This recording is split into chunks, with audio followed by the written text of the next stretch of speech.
There are certain policies currently set in place that do not favor the government's sustainability vision. A few issues need to be tackled in order to make it possible for homes and the commercial sector to see a return in investment when converting to energy-efficient ways. Here's the story.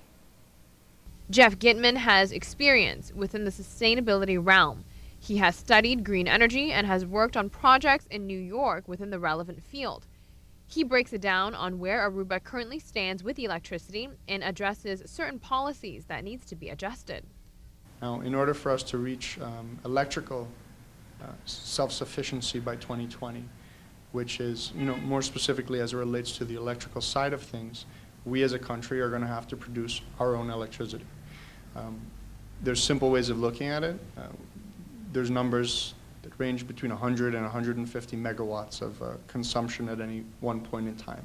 Right now, we're able to produce 25% of that consumption. With where we stand, is it reachable? Definitely. Do certain things need to change in order for us to reach that? Yes. One of the main topics that should be discussed by policymakers is the grid. Doesn't happen so quickly though, because there's issues such as the grid, which is probably the most important and most delicate issue. What does this mean? When electricity is, during the daytime, if a certain amount of electricity is produced, but at night we also need it, this has to be planned for. Jeff says there is a connection fee that businesses and homeowners need to pay when they use the grid. This could pose a problem since in certain cases there may not be a return in investment. When it comes to the commercial sector, there is something else that needs to be taken into consideration.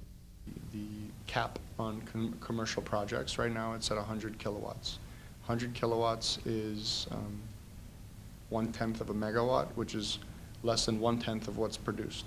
So the project that was established at the airport is about a 3.5 megawatt project. It's a beautiful project that we look forward to seeing off the ground.